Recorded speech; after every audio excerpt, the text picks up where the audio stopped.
nosso vídeo sobre microaspersão. Nós somos estudantes do segundo ano de agropecuária, eu sou a Maria Luísa, e nós vamos contar também com a participação do Luiz, da Gabriela e da Luana. Nesse vídeo nós vamos nos aprofundar um pouco mais sobre a microaspersão.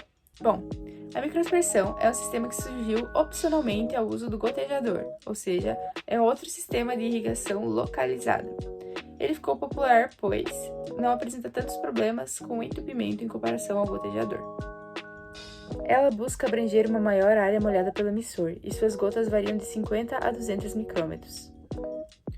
A microaspersão apresenta diversos outros benefícios, por exemplo, maior eficiência no uso da água, pois a técnica permite o melhor controle da lâmina da água, diminui a evapotranspiração, a perda por percolação e a perda por escoamento superficial. Tudo isso se deve ao fato da vazão do sistema ser ajustada de acordo com as necessidades hídricas e a disponibilidade da água em cada propriedade. Além disso, a microaspersão também economiza mão de obra, visto que é um sistema que se adapta a diferentes tipos de solo e superfície.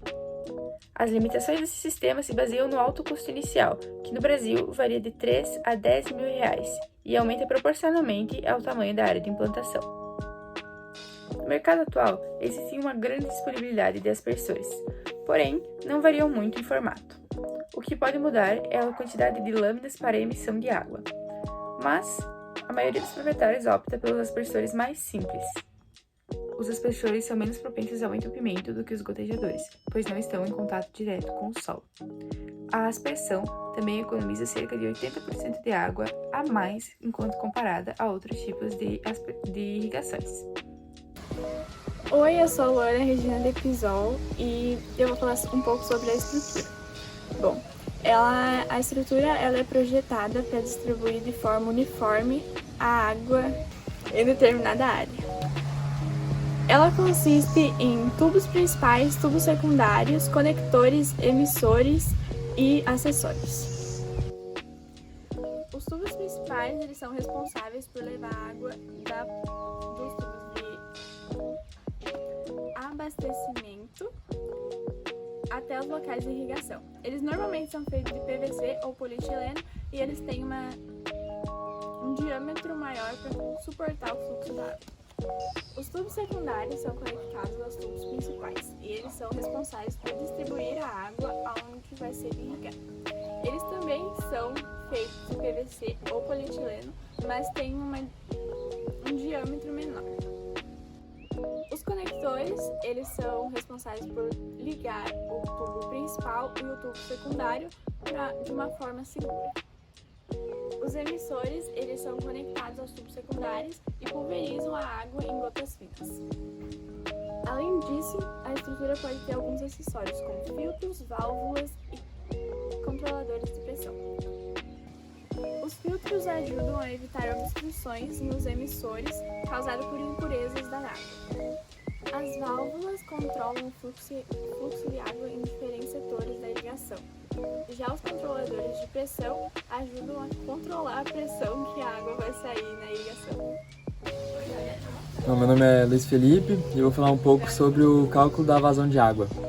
Bom, o cálculo de vazão de água no sistema de microaspersão depende de vários fatores, incluindo a área que você quer irrigar e a necessidade hídrica da cultura que você está cultivando. Bom, para fazer o cálculo da vazão, temos que colocar a taxa de aplicação em litros por hora vezes a área de cobertura em metros quadrados e dividir por 1000. Por que essa divisão por 1000? Porque é necessário para converter a área de metros quadrados em litros. Bom, e agora na uniformidade da água, a uniformidade de distribuição de água é medida frequente utilizada para indicar problemas de distribuição de água.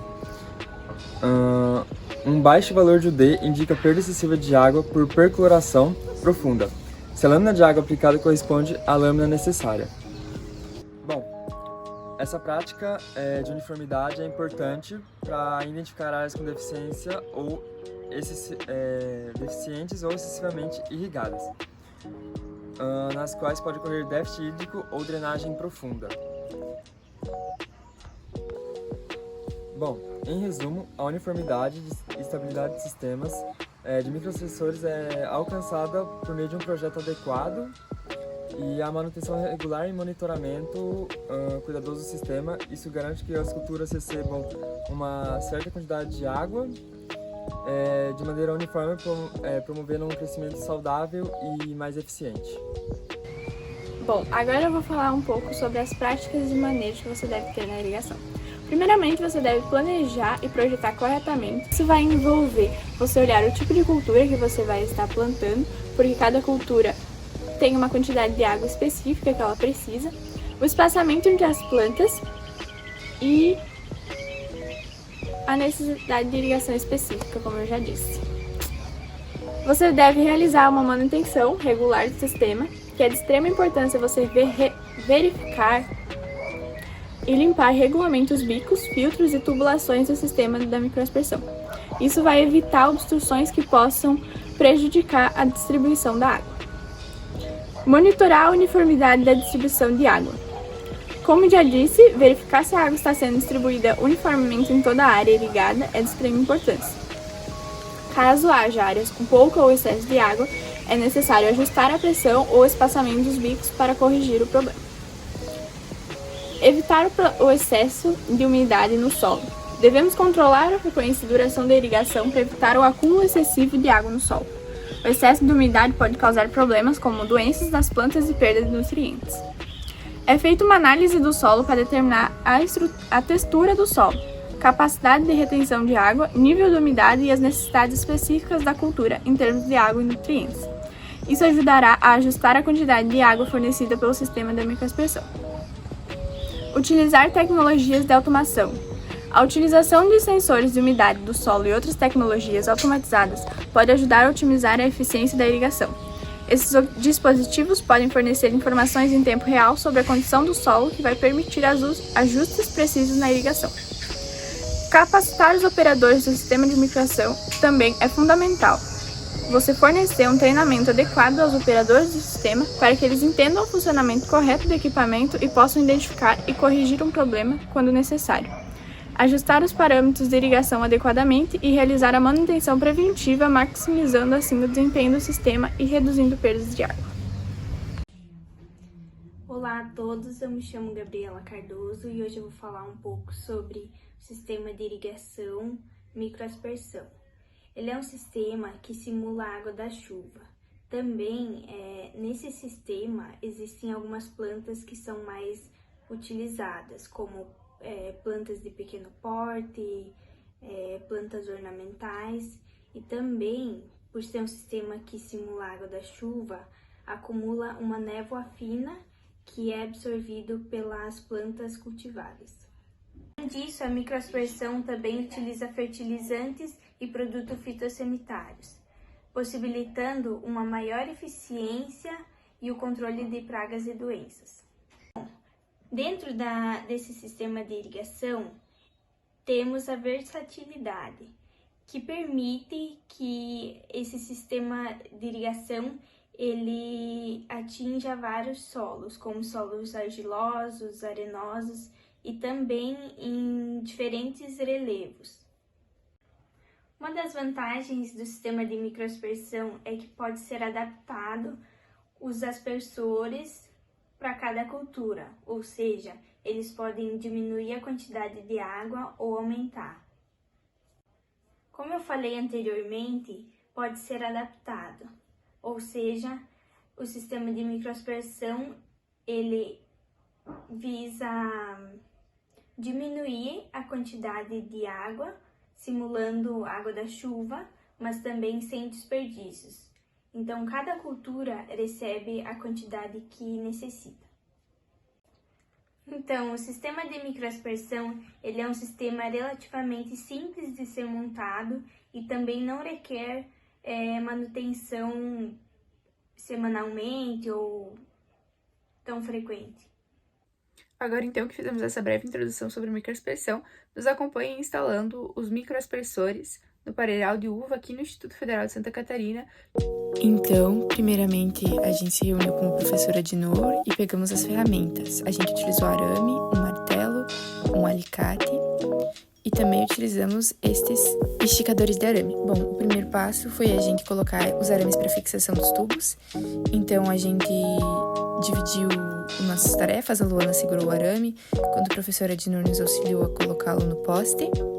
Primeiramente, apenas para a gente ter uma medida de quanto arame seria necessário, e depois a gente fixou ele melhor.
Aqui, então, a gente colocou um esticador de arames.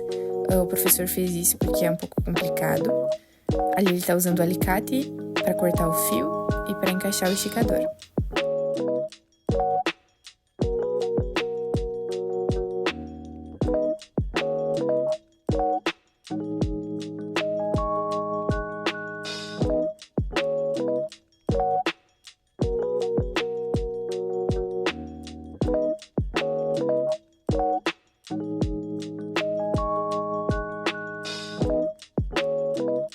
A gente precisou buscar uma chave combinada para apertar o esticador de arames, porque com o alicate a gente não conseguiu. E aí tá o professor apertando o esticador de arames. O primeiro lado foi a professora Ednur que auxiliou a gente a fazer, e no outro lado, ou seja, nos outros postes, a gente fez sozinhos.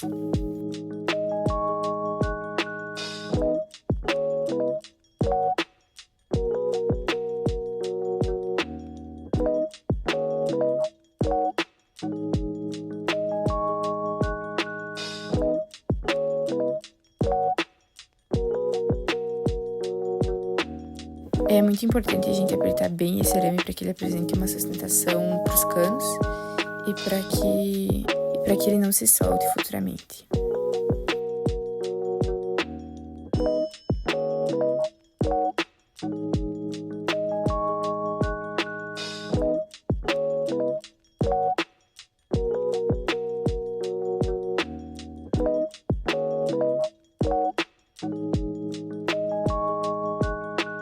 Então a gente foi em cada um dos postes e colocou este grampo, no caso colocamos 2 grampos, para fixar o arame. Nessa parte, então, cada integrante do grupo colocou em um poste. Foi um pouco complicado porque a gente não tinha conhecimento de como bater o martelo direito, mas o professor Ednur nos auxiliou.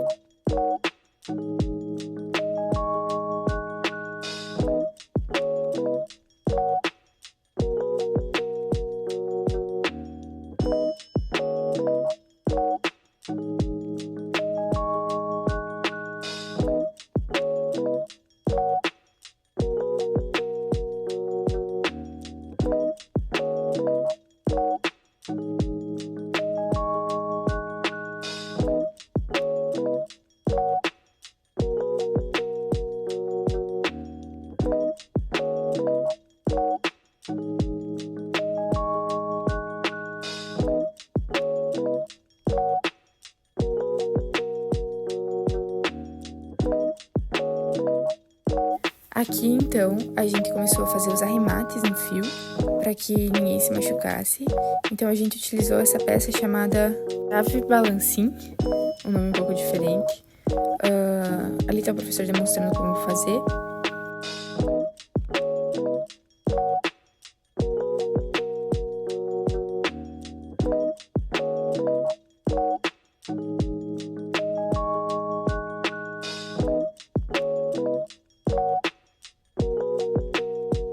E aqui, então, a gente continua apertando o arame. O Luiz Luiz, então, se disponibilizou a fazer essa parte. Aqui ele estava com muito cuidado manuseando o arame para não se machucar. E ainda assim ele cortou um pouco a mão. Então é muito importante que seja feita essa prática para que ninguém que passe ali, por acaso, acabe segurando no arame e se corte. No outro dia, então, a gente voltou com o Edson lá. Precisamos voltar no outro dia porque os canos não estavam comprados ainda. Então, primeiramente a gente viu quantos canos a gente precisava utilizar. Posicionamos eles. Então, o Edson nos auxiliou a medir para que os canos ficassem retos. Então, foram feitos esses aparos ali e foram feitas essas voltinhas com arame para fixar bem o cano.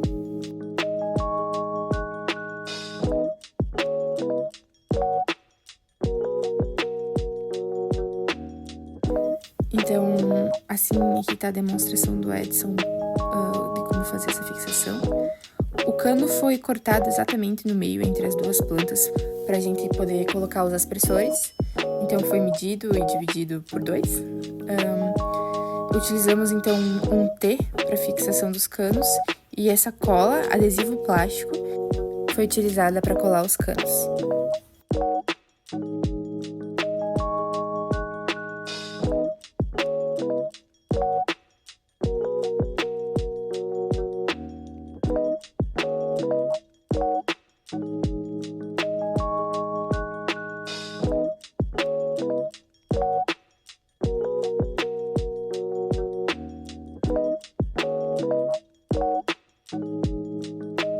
Essa cola é muito forte, então quando colocamos ela na tampinha, ela acabou criando uma película. Aqui tô mostrando pra vocês, então é muito importante ter cuidado com as mãos.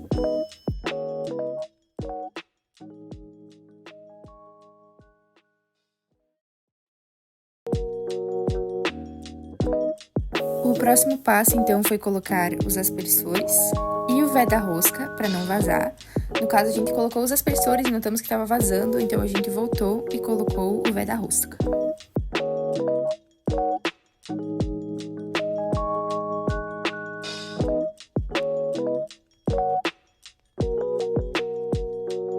Colocamos os aspersores no T manualmente e depois nós utilizamos um alicate para fixá-los e apertar eles bem.